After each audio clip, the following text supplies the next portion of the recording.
అన్న నమస్తే, మీ పేరన్నా? సుబ్రహ్మణ్యం అండి. అన్న ఏం చేస్తారు? ఆటో డ్రైవర్ అండి. ఏం చెప్తారన్న, 2 సంవత్సరాలు అవుతుంది మరి కూటమి ప్రభుత్వం వచ్చి. పక్కన అమరావతి డెవలప్మెంట్ చేస్తున్నాము, రోడ్లు వేస్తున్నాము, సామాన్య ప్రజలకు అదే విధంగా పథకాలు అందిస్తున్నాము అని చెప్పి చంద్రబాబు కానీ, లోకేష్ కానీ, పవన్ కళ్యాణ్ కానీ చెప్తా ఉన్నారు. ఎలా ఉంది అసలు? ఒక ఆటో డ్రైవర్గా చెప్పండి, అసలు నిజంగా అంత అభివృద్ధి జరుగుతుంది అసలు? సరే, అభివృద్ధి జరుగుతుంది కాబట్టి ఇవాళ రోడ్లు కానీ అవి కానీ చాలా బ్రహ్మాండంగా ఉన్నాయండి. అదే రకంగా నైట్ పూట అమరావతి వెళ్ళి చూస్తే అసలు ఇది మన అమరావతేనా అనే విధంగా ఈ 2 సంవత్సరాల్లో డెవలప్ అయిందండి. అదే వైసీపీ గవర్నమెంట్ ఉండగా ఆ అమరావతి రోడ్లకు వెళ్తే లైట్లు కూడా సరిగా వెలిగేవి కాదు. అలాంటిది ఇవాళ బ్రహ్మాండంగా అభివృద్ధి జరుగుతుందండి. అదే రకంగా సంక్షేమ పథకాలు కూడా ప్రతి ఒక్కళ్ళకి అందే విధంగా దగ్గరుండి మరీ చూసుకుంటున్నారండి. బ్రహ్మాండంగా ఉంది. ఇక్కడ కూటమి ప్రభుత్వం వచ్చి 2 సంవత్సరాల కాలంలో ప్రజల్ని ఎలా అయితే మోసం చేయాలో ఆ విధంగా మోసం చేస్తున్నారు. గతంలో సుపరిపాలన అందించిందే జగన్మోహన్ రెడ్డి గారు. ఈ రోజున ప్రజలందరూ కూడా మళ్ళీ జగన్మోహన్ రెడ్డి కోరుకుంటున్నారని చెప్పి మాట్లాడుతున్నారు. నిజంగా అంత ఉందంటారా? ఏమండి, అంత అయితే లేదండి. ఉన్న పరిస్థితుల్లో జగన్మోహన్ రెడ్డి కట్టిని రెండే అండి. ఒకటి 430 కోట్లతో అంబేద్కర్ బొమ్మ, ఒకటి వైజాగ్లో గెస్ట్ హౌస్ అండి ఆయనకి. ఈ 2 తప్ప ఒక ఇటుకిరాయి కూడా అమరావతిలో పెట్టలేదు. ఫ్యూచర్ జనరేషన్కి అసలు లైఫ్ అన్నది ఒక కంపెనీ కూడా తేలేదండి. అయితే ఇవాళ గూగుల్ టెక్ కానీ వేరే కంపెనీలు కానీ 10 నుండి 15 కంపెనీల వరకు ఇప్పుడు ప్రజెంట్ వచ్చినాయి. ఉన్న అమర్ రాజా బ్యాటరీ కూడా పక్క రాష్ట్రానికి వెళ్ళే దుస్థితికి తెచ్చిన గవర్నమెంట్ వైసీపీ గవర్నమెంట్ అండి. అదే కియా మోటార్స్ను కూడా వెళ్ళిపోయే పరిస్థితిలో ఇవాళ టీడీపీ గవర్నమెంట్ వచ్చాక అన్ని కంపెనీలు మళ్ళీ పుంజుకుంటున్నాయి. కొత్త కంపెనీలను ఇంకా ఎంకరేజ్ చేస్తున్నారు. ఫ్యూచర్ జనరేషను పిల్లలకి జాబులు వస్తాయన్న ఆశ మాకు కలిగించారండి బాబు. అసలు వీళ్ళు ఏమీ తేవట్లేదు. గతంలో జగన్మోహన్ రెడ్డి గారు తీసుకొచ్చిన కంపెనీలు పేరు మార్చుకుని గొప్పలు చెప్పుకుంటున్నారు వీళ్ళు అని చెప్పి అంటా ఉన్నారు. నిజంగా జగన్మోహన్ రెడ్డి తీసుకొచ్చిన కంపెనీల వల్లే మన రాష్ట్రం డెవలప్మెంట్ అవుతుందా? లేదండి, ఆయన చెప్పేది కరెక్టేనండి. జగన్మోహన్ రెడ్డి గారికి పక్కోడి కంపెనీ మీద స్టిక్కర్ వేయడం బాగా అలవాటండి. ఆ స్టిక్కర్ గవర్నమెంట్ గారికి ఎవడు మంచి పని చేసినా కూడా ఆ స్టిక్కర్ అని చెప్పడం తప్ప డెవలప్మెంట్ చేయడం అతనికి ఈ జన్మలో తెలియదండి. ఇలా అబద్ధాలు చెప్పి బతకడమే ఆ గవర్నమెంట్కి అలవాటు అయిపోయింది.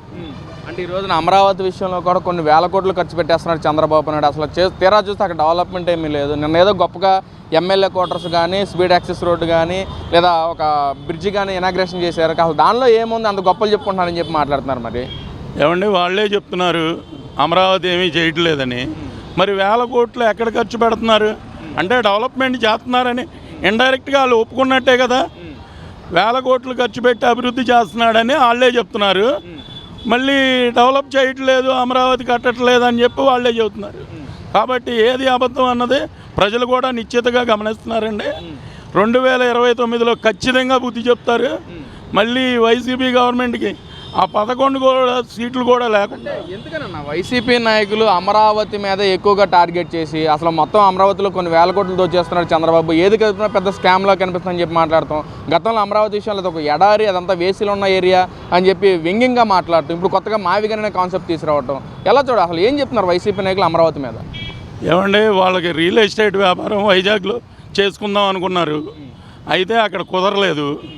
కాబట్టి మా వ్యాపారం జరగడానికి మేము పక్కోడి మీద బురద జమ్మాలి అన్న కాన్సెప్ట్తో అది ఎందుకు పనికిరాదు అది ఇది అని చెప్పి మాయ మాటలు చెప్పి అది ఒక ఇటుకిరాయి కూడా కట్టకుండా ఇతను ముందుగా ఖర్చు పెట్టిన డబ్బులను కూడా వేస్ట్ చేసి జనాల సొమ్ము నాశనం చేసింది జగన్మోహన్ రెడ్డి.